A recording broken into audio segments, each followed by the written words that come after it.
வணக்கம் நண்பர்களே, முக்கியமான சில டாபிக்ஸை இந்த பதிவில் பார்க்க போகிறோம். என்ன டாபிக்? காலையில் ஒரு நியூஸ் கார்டை வந்து பார்க்க முடிஞ்சிச்சு. அதில் என்ன இருந்துச்சு அப்படின்னா, திருமணம் கடந்த உறவால் 4.5 வயது குழந்தையை கொன்ற கொடூர தாய் அப்படின்னு சொல்லிட்டு ஒரு செய்தியை படிக்க முடிஞ்சிச்சு. அந்த தாய் தமிழரசியும் அவரோட தொடர்பில் இருந்த வசந்த் அப்படிங்கிறவரும் கைது அப்படின்னு சொல்லிட்டு ஒரு நியூஸை பார்க்க முடிஞ்சிச்சு. அபிராமி மீனாட்சி சுந்தரத்துடைய கேஸ் ரிசல்ட்டை பார்த்ததுக்கப்புறமும் இவங்களுக்கெல்லாம் புத்தி வரலையா அப்படிங்கிறதான் பொதுமக்களுடைய கேள்வியாக இருக்குது. இப்போ தான் குன்றத்தூர் அபிராமி பிரியாணி கடை மாஸ்டர் மீனாட்சி சுந்தரம் இந்த கேஸுடைய தண்டனை இப்போ தான் வந்து நீதிமன்றம் வெளியிட்டிருந்தாங்க. சாகும் வரை 2 பேருக்கு சிறை தண்டனை அப்படின்னு சொல்லிட்டு இப்போ தான் ஜட்ஜ்மெண்ட் வந்துச்சு. இவங்களும் என்ன பண்ணியிருக்காங்க, அந்த அபிராமி அப்படிங்கிற அந்த கொடூரத்தை என்ன பண்ணுச்சு, திருமணம் கடந்த உறவு காரணமாக நம்ம மீடியாக்களை பார்த்து நம்ம மீடியாக்கள் சில வார்த்தைகள்லாம் வச்சுருக்காங்க. கள்ளக்காதல் அப்படிங்கிறத அப்படி சொல்லாமல் திருமணம் கடந்த உறவு, குடிகாரர்கள் அப்படின்னு சொல்லாமல் மது பிரியர்கள், அடுத்து பார்த்தீங்கன்னா மின் கட்டணம் உயர்வு அப்படின்னு சொல்லாமல் மின் கட்டணம் திருத்தம், இது மாதிரி நம்ம ஊர் மீடியாக்கள் வந்து வார்த்தைகளை பயன்படுத்த ஆரம்பிச்சிருக்காங்க. அதை பார்த்து நம்மளுக்கும் அதுவே கண்டினியூ ஆகுது. அந்த அபிராமி என்ன பண்ணுச்சு, இது மாதிரி திருமணம் கடந்த உறவு காரணமாக தன்னுடைய 2 குழந்தைகளை வந்து கொலை பண்ணுச்சு. ஸோ 2018 நடந்த இன்சிடெண்ட்டு, அதற்கு இப்போ தான் தீர்ப்பு கிடச்சிச்சு. 2 பேருக்குமே சாகும் வரை சிறை தண்டனை அப்படிங்கிறத விதிச்சிருந்தாங்க கோர்ட்டு. இதெல்லாம் பார்த்து கூட இவங்களுக்கெல்லாம் புத்தி வராதா? இப்போ பாருங்கள், தமிழரசி வசந்த் 2 பேரும் கைது. இப்போ இந்த ஜட்ஜ்மெண்ட் வந்த உடனேயே அந்த அபிராமியும் மீனாட்சி சுந்தரமும் அந்த கோர்ட்டு வளாகத்தில் உட்காந்து கதறி அழுகிறானுங்க. இந்த தமிழரசிக்கும் வசந்துக்கும் இதே மாதிரியான ஒரு ஜட்ஜ்மெண்ட் தான் காத்திருக்கு. இனி வாழ்க்கை ஃபுல்லாக சாகுற வரைக்கும் இனிமேல் ஜெயிலில் தான் இருக்கிற மாதிரி அமைய போகுது. இது முதல் டாபிக். 2வது டாபிக் என்ன பார்க்க போகிறோம், தாய்லாந்துக்கும் கம்போடியாவுக்கும் சண்டை நடந்துக்கு இருக்குது பார்த்தீங்களா. 2 பேரும் தாக்கிக்கிறாங்க, மாறி பீரங்கியெல்லாம் வச்சு அட்டாக் பண்ணிக்கிறாங்க. இப்போ ட்ரம்ப் இந்நேரம் வந்திருக்கணுமே, சண்டையை வந்து நான் தான் சால்வ் பண்ணேன் அப்படின்னு சொல்லிட்டு இந்நேரம் வந்திருக்கணுமே, எங்கே காணோம் அப்படின்னு நம்ம நினச்சிக்கிட்டு இருக்கும்போது ட்ரம்ப் வந்திருக்காரு. ட்ரம்ப் என்ன சொல்லியிருக்காரு அப்படின்னா, என்னுடைய முயற்சி காரணமாக தாய்லாந்தும் கம்போடியாவும் போரை நிறுத்தி அமைதிக்கான முடிவெடுத்திருக்காங்க அப்படின்னு சொல்லிட்டு ட்ரம்ப் பதிவு போட்டிருக்காரு. இது மாதிரி எவ்வளோ பிட்டுகளை தாங்க வேண்டியது இருக்கோ அப்படின்னு சொல்லிட்டு கமெண்ட் செக்ஷனில் நிறைய பேர் பதிவுகள் போடுறாங்க. எங்கே சண்டை நடந்தாலும் அதை நான் தான் சால்வ் பண்ணேன், என்னுடைய முயற்சினால தான் சண்டை வந்து சால்வ் ஆகிருக்கு, அமைதி கிடச்சிருக்கு அப்படின்னு சொல்லிட்டு ட்ரம்ப் சொல்லி மற்ற உலக நாடுகளை அமைதிக்கான நோபல் பரிசை ட்ரம்ப்புக்கு வந்து கொடுக்கணும் அப்படின்னு சொல்கிறது, மறைமுகமாக சொல்கிறது. இங்கே இப்படி பதிவு போடுங்க, அப்படி பதிவு போட்டால் கூப்பிட்டு விருந்து வைக்கிறது வெள்ளை மாளிகையில். அப்படி தானே அசீம் முனீர் அப்படின்னு சொல்லிட்டு பாகிஸ்தானுடைய இராணுவ தளபதி ட்ரம்ப்புக்கு வந்து அமைதிக்கான நோபல் பரிசு கொடுக்கணும் அப்படின்னு சொன்னதுனால வெள்ளை மாளிகைக்கு கூப்பிட்டு அவருக்கு விருந்து வச்சார் ட்ரம்ப்பு. இந்த விளம்பர மாடல் இன்னும் கண்டினியூ ஆகுதா அப்படின்னு ட்ரம்ப்பை டேக் பண்ணி நிறைய பேர் கேள்வி எழுப்பிக்கிருக்காங்க.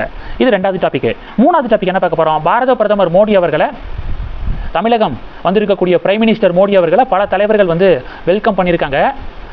பாஜகவுடைய முக்கிய தலைவர்கள் பார்த்தீங்கன்னா தூத்துக்குடி விமான நிலையத்தில் வெல்கம் பண்ணியிருக்காங்க. கூட்டணி கட்சிகளுடைய தலைவர்கள் பார்த்தீங்கன்னா திருச்சி விமான நிலையத்தில் வெல்கம் பண்ணியிருக்காங்க. அண்ணாமலை அவர்கள் பிரைம் மினிஸ்டர் மோடி அவர்களை சந்திக்கக்கூடிய புகைப்படத்தை அவர் ஷேர் பண்ணியிருக்காரு. தூத்துக்குடி விமான நிலையத்தில் பிரைம் மினிஸ்டருக்கு வெல்கம் கொடுத்துருக்காரு அண்ணாமலை. திருச்சி விமான நிலையத்தில் இபிஎஸ் இருக்கார்ல, எடப்பாடி பழனிசாமி அவர்கள், அவர் வந்து பிரைம் மினிஸ்டர் மோடி அவர்களை சந்திச்சிருக்காரு. ஓபிஎஸ் சந்திக்கலை அப்படிங்கிறது தான் இப்போ ஒரு பெரிய டிபேட்டாக மாறி இருக்கு. ஓபிஎஸ் தரப்புலேருந்து டைரெக்டாக சந்திக்கிறதுக்கு அனுமதி கொடுத்தா அதை நான் பாக்கியமாக கருதுவேன் அப்படின்னு ஓபிஎஸ் கடிதம் எழுதியிருந்தார்.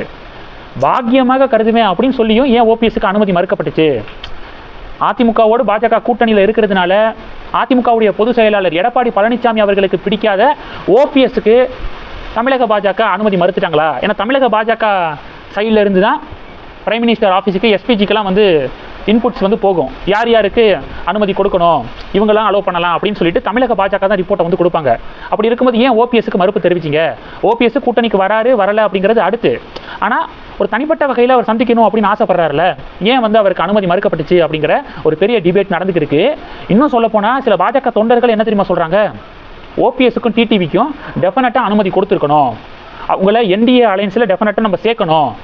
அதிமுக இப்போ கூட்டணிக்கு வந்திருக்காங்க, ஆனால் சில மாதங்களுக்கு முன்பாக 2024 பாராளுமன்ற தேர்தல் பிஜேபிக்கு குரூசியலான தேர்தல். ஏன்னா பிஜேபி தேசிய கட்சி. அந்த தேர்தலுக்கு முன்பாக பிஜேபியை கலட்டி விட்டாங்க அதிமுக, கூட்டணியிலிருந்து வெளியேறினாங்க. இப்போ பார்த்தீங்கன்னா அசம்பிளி எலெக்ஷன், அதிமுக சட்டமன்ற தேர்தலுக்கு வந்து, ஏன்னா அவங்க மாநில கட்சியா, ஸோ இந்த தேர்தல் நமக்கு வந்து பயனுள்ளதாக அமையணும் அப்படின்னு மறுபடியும் பாஜகவோடு கூட்டணிக்கு வந்துக்கிட்டாங்க. ஆனால் ஓபிஎஸ் டிடிவி அப்படி கிடையாது. அவங்க அந்த நெருக்கடியான காலகட்டத்தில் பாஜகவை நம்பி பாஜகவுடைய தலைமையை ஏற்று கூட்டணியில் இருந்தாங்க.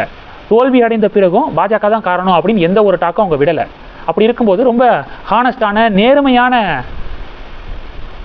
பங்கேற்பாளர்கள் கூட்டணியில். அப்படி இருக்கும்போது ஓபிஎஸ்க்கு டிடிவிக்கு டெஃபினட்டாக அனுமதி கொடுத்துருக்கணும். அனுமதி மறுக்கப்பட்டது ஏன் அப்படிங்கிறதான் சில பாஜக தொண்டர்கள் எழுப்பக்கூடிய கேள்வியாக இருக்குது. இது 3வது டாபிக்.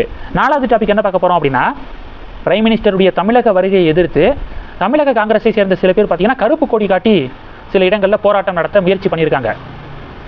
அப்படி முயற்சி பண்ண 46 காங்கிரஸ்காரர்கள் கைது அப்படின்னு ஒரு நியூஸ் கார்டை பார்க்க முடிஞ்சிச்சு.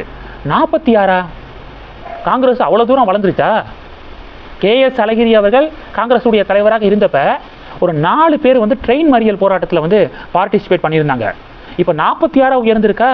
செல்வ பெருந்தகை அவர்களுடைய தலைமையின் கீழே காங்கிரஸில் 46 பேர் வந்து வந்திருக்காங்க போல, அவ்வளவு கூட்டம் வந்துருச்சு போல காங்கிரஸுக்கு அப்படின்னு பாஜக கிண்டல் பண்ண இப்போ பாஜக காங்கிரஸ் இடையே பெரிய பஞ்சாயத்து வெடிச்சிருக்கு. இந்த டாபிக்ஸ் எல்லாத்தையும் பற்றி உங்களுடைய பார்வைகளை மறக்காம கமெண்ட் பண்ணுங்க. தொடர்ந்து கணக்கில் இருங்க. அடுத்தடுத்து நிறைய பதிவுகளை பார்க்கலாம். நம்ம சேனலுக்கு சப்போர்ட் பண்ணணும் அப்படின்னு ஆசைப்பட்டீங்கன்னா நான் பேசக்கூடிய வீடியோக்கு கீழே நன்றி அப்படிங்கிற ஆப்ஷன் இருக்கு. அதை கிளிக் பண்ணி உங்களால் முடிந்த தொகையை சேனல் வளர்ச்சிக்காக கொடுத்து உதவி செய்யலாம். இல்லை ஜாயின் பட்டனை கிளிக் பண்ணி நம்ம சேனலுக்கு மெம்பராக வந்து ஆகலாம். நன்றி. ஜெய் ஹிந்த்.